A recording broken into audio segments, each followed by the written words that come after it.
everyone, welcome back to another 2v2 Warhammer battle. Also, by the time that you see this, there should be a Lizard Man trailer up for, or an in-game engine trailer of some kind for Warhammer 2. So look for that somewhere else on the internet, probably Total War's YouTube channel. But anyway, back to this. For my army here, we have a front line. We have 3 Ungor Spearman Herd, we have 3 Gore Herds, 1 Bestigore, Malagor the Dark Omen, 2 Gorbals, 1 Minotaur with great weapons, 2 Raised Gore Herds. I brought a Chaos Spawn, because you never see them brought, so I was going to bring them.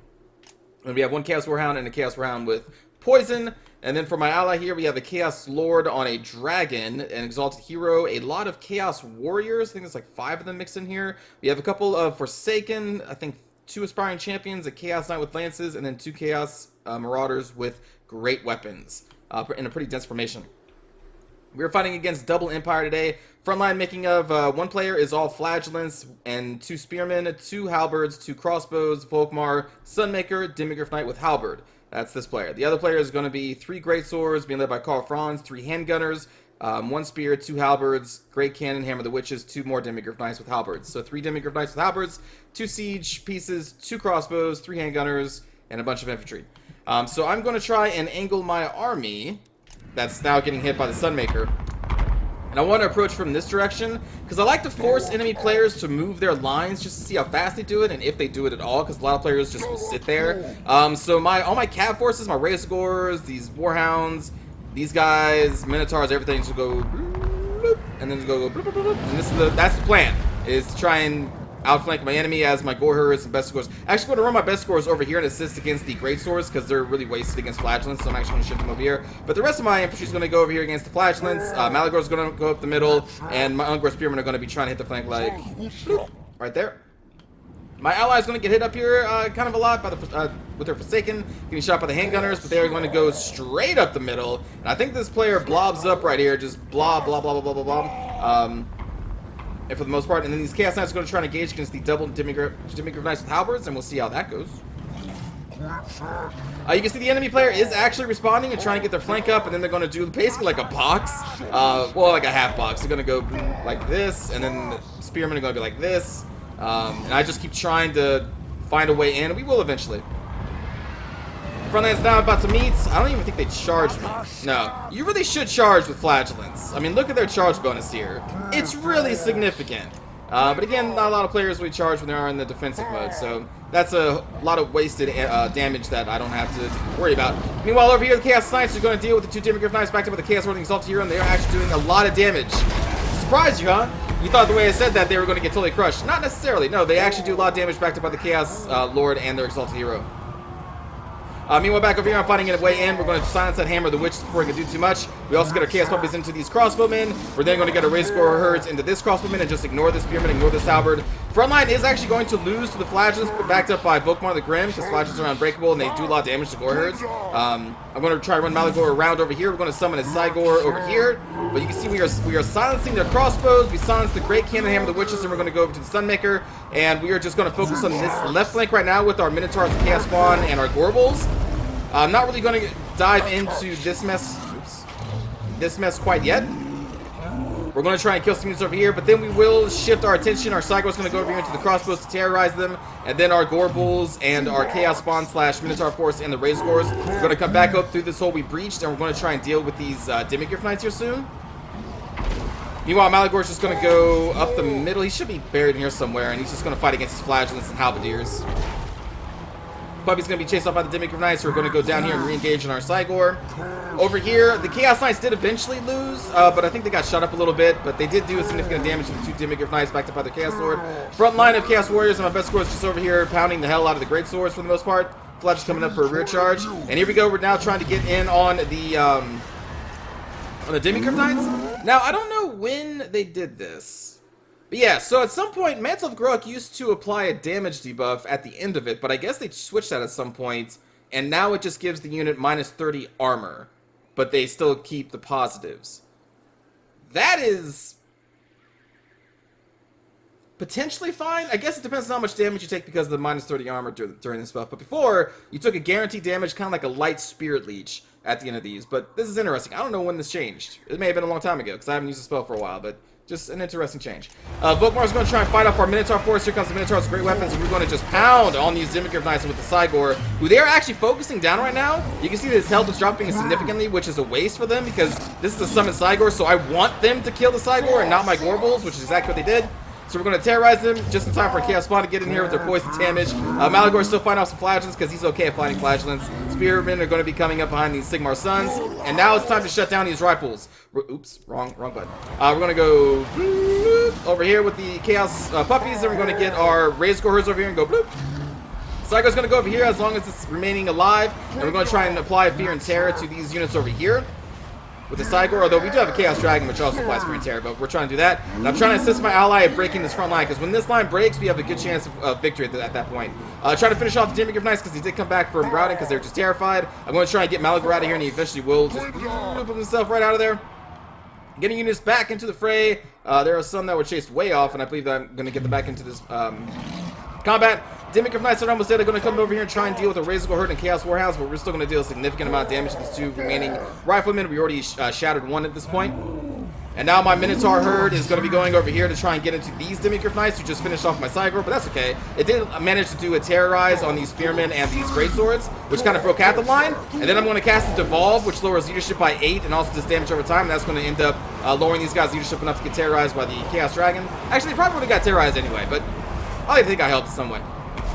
But here we go, the remaining Volkmar's force is going to come into here. I'm going to try and hold them off with the Gore Herds and the Chaos Spawn, who are unbreakable, as my Minotaur is just focusing down what remains over here. Malagor is now positioned over here to support them with a buff. He does have a buff. It's like a, hold on. Let's check this, because I haven't really talked about that much, and I don't bring it that often. It's a special item. It's this thing.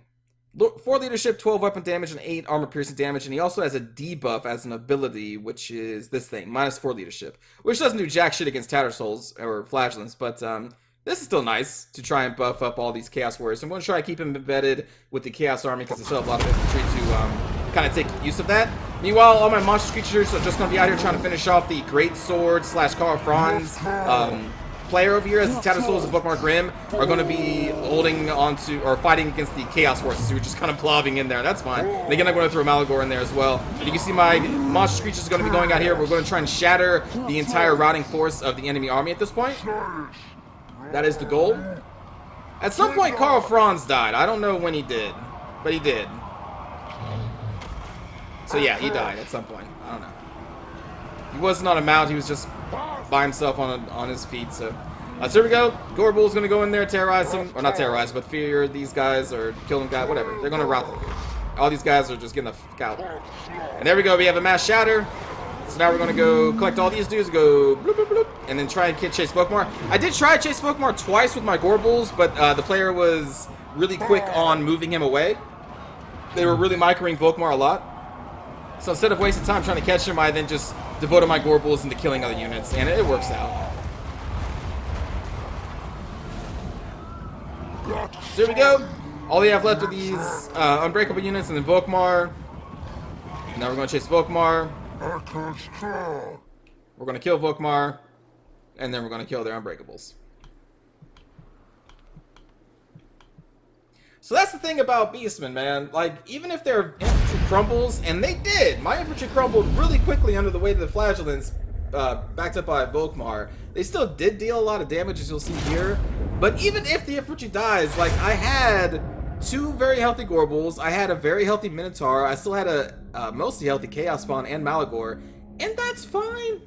Like, the Gorebulls, or the... I even called them the Gorebulls. The Beastman power lies mostly in their monstrous creatures. Their infantry is okay at killing creatures. Like, you can see they got a ton of kills, even though they, in return, took a lot of damage as well. But, like, most of their power lies in their monsters. So, I was totally cool with my Gore Herds and my Ungors just getting destroyed. Because as they were getting destroyed, my other big creatures were getting some work done and sniping important targets. But still, like I said, they still got a decent amount of kills. Not the Ungor Spearmen, though. They didn't really get many kills. Flagellants kind of murdered them for the most part. Razor Herds did pretty good. Chaos Spawn did okay. They're actually really slow. I kind of forgot how slow they are. They can't really keep pace with Minotaurs. Minotaurs, great weapons, excellent job. Malagor did good. Gorebulls, you know, they always do good. For my ally here, Sar Vixivalu, they did rather well. You can see the kill counts here. Chaos Warrior is getting a ton of kills against a bunch of great swords. But I guess, I mean, they were also backed up by, I don't know, Aspiring Champion. Yeah, there's really not much armor piercing here, but still they did really good. Even though they just kind of blobbed up, they did work. For my enemy Mao, this is the Karl Franz. Got 79 kills before he died. Okay, he did some work there before the end. Grey Swords did some work. Demiurge of Knights did some work, and the Hammer of Witches was shut down pretty early. Some of the handgunners did some decent damage too. And then for the Volkmar the Grim here, Verdamichte. A lot of kills for Volkmar the Grim. Again, he was being microed a lot. The Flagellant Squad did really well against my Gore Herd, sorry. As did the Tattered Souls and Sigmar Sons. Sunmaker 64 kills is pretty good. And the Demiurge of Knights are pretty good. Crossbows did some damage before we shut them down. So overall, really, like, every player did pretty good. Even though by the end, like, it looked kind of one-sided, but still, there's a lot of damage dealt on both sides. And decent micro, at least on the opponent that I was fighting in the beginning. Keeping Volkmar away from my Gorbulls and murdering my infantry. So yeah, pretty good. Hope you enjoyed the battle, everybody. Let's watch a cinematic view of this. Gargoon. Fast.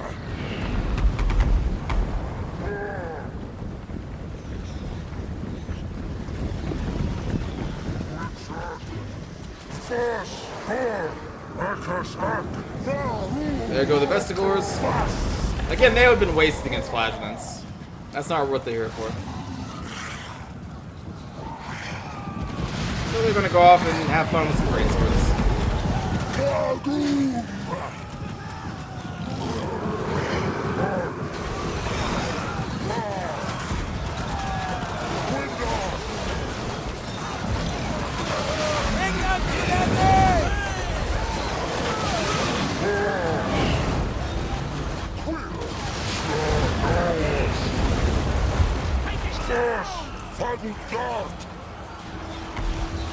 Oh, get him, puppies! You're so fast! I can't keep up! And we're like, bloop! Oh, goodbye, quarters! That was another devolve cast. I hit the flash when I'm these guys.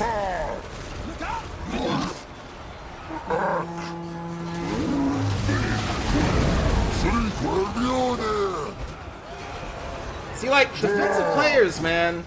So, like, what happened there is that they just don't have enough units, and, like, it's so easy to create holes, especially that, like, Chaos Puppies can make use of against a defensive player, because they're just going to be scrambling to try and react to you, but you can't really react to Chaos Puppies and fast units like this, fast strikers. You see what happens, like, we just create holes, and we just go bloop, and we go bloop, then we go bloop, and they're just, man. I don't think people put enough value on fast attackers like these types of units, because this is what they excel at, and we just crush all of their squishy targets. Oh, the only thing they have back here is a Demiurge Knight. Yeah, that could beat everything that I have back here, but you can only catch one at a time, and, like, oh, man. And that's why, like, Goblin Wolf Riders are so good. They're other fast attackers. They're so cheap. They're so good. Goblin Wolf Riders are like a secret MVP of this game. And you wouldn't think of them that way normally, but, man, there's... Anyway. Forcing players to react to your moves, especially when you're using such fast units, is such an advantage. And I think a lot of people still have it in their head that defensive playstyles is the advantage because you're defending. You know, like you have the, I don't know, the terrain. You're forcing the person to move to you. Like, well, continue to think that. That's not really the case in most battles I play in anyway.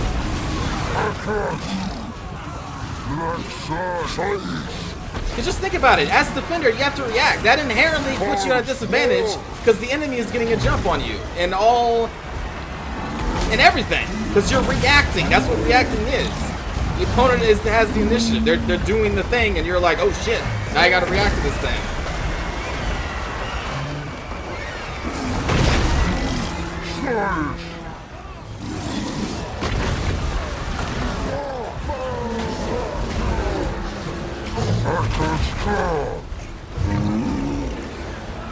Although sometimes it works, like sometimes being super defensive does work. But Beastmen have the units needed to kind of counteract the super defensive playstyle. So you can see here, like, I did this a couple times, trying to chase Volkmar and get him with my Gorbals, but they are very good at keeping them away from my poor Gorbals. All they wanted to do was slice the chariot in half. That's all they wanted.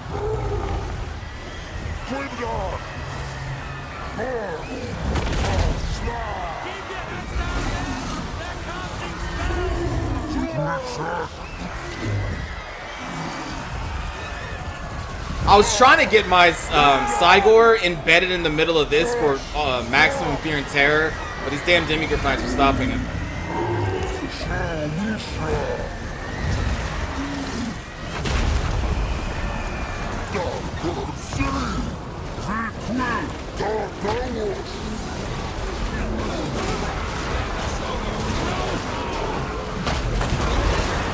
Woo.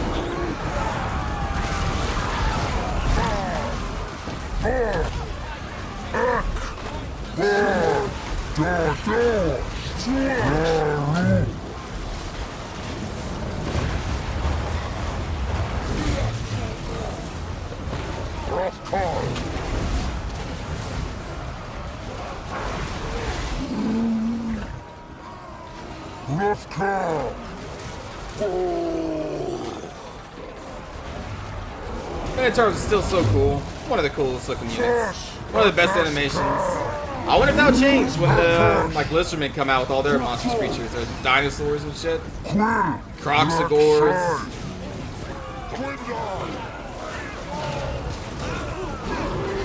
I hope they don't have the same animations, because like the Minotaurs share a lot of animations with like Treekin, or I should say the Treekin share with the Minotaurs since the Minotaurs first.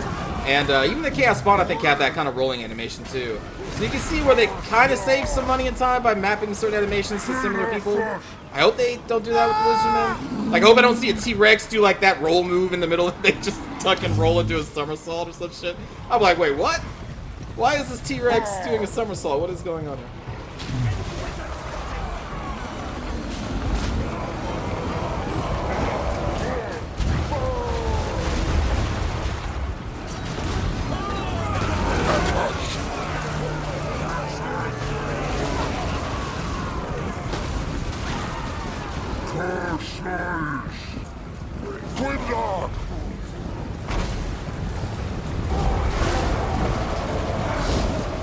Volkmar was able to run the entire match and be safe relatively. But in the end, it didn't matter.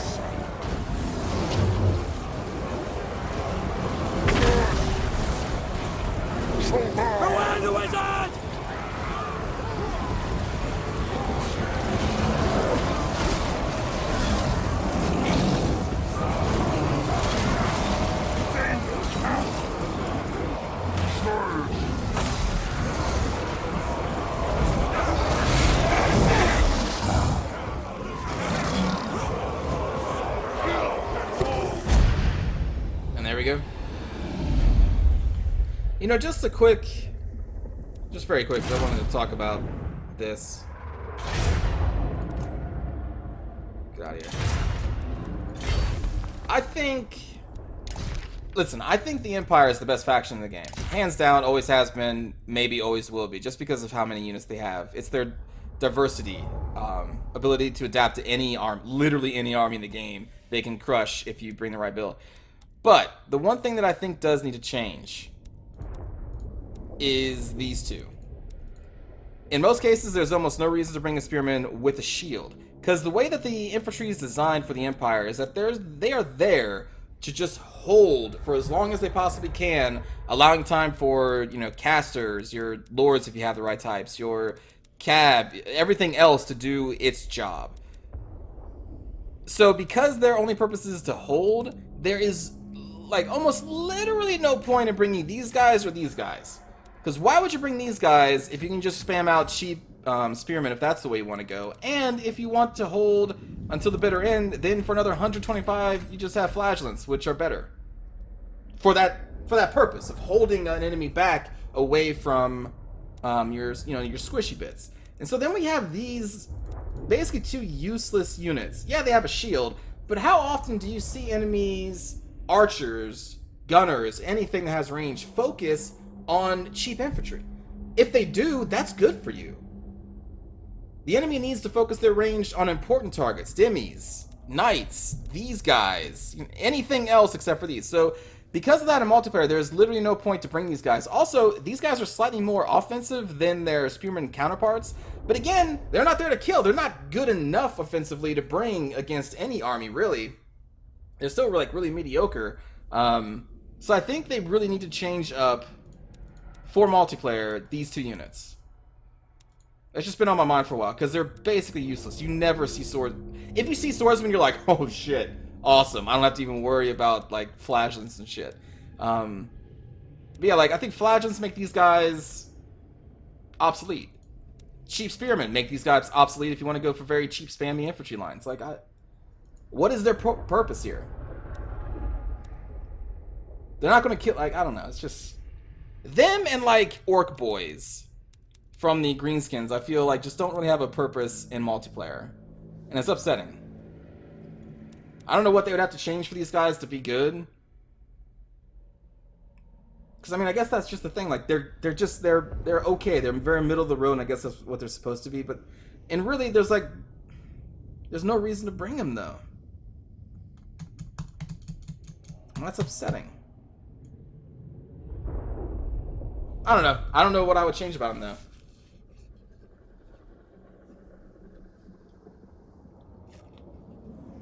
Because like if you give them a bonus against like infantry on such a cheap unit, like that's too strong.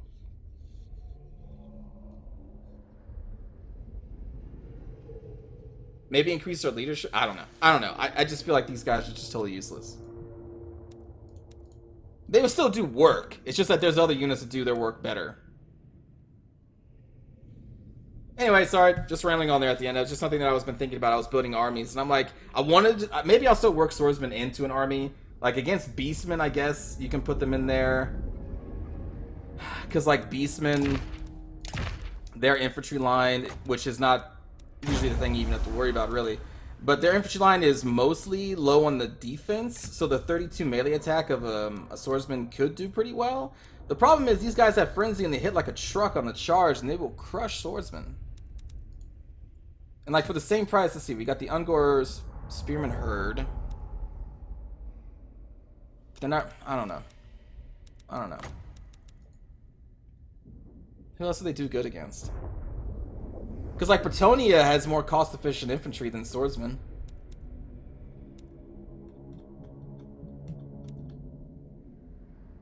I don't know, let me know if you think swordsmen are fine the way they are, or if you think they should be buffed. Because you never see them in multiplayer, for a good reason, because there's no point in bringing them. But that's my 2 cents on it, and that's just a random thought I was thinking. So thanks again for watching, everybody. Hope you enjoyed this rambling section at the end. I don't know. I just really want to use them. I don't know. Take care, everybody. Have a good day.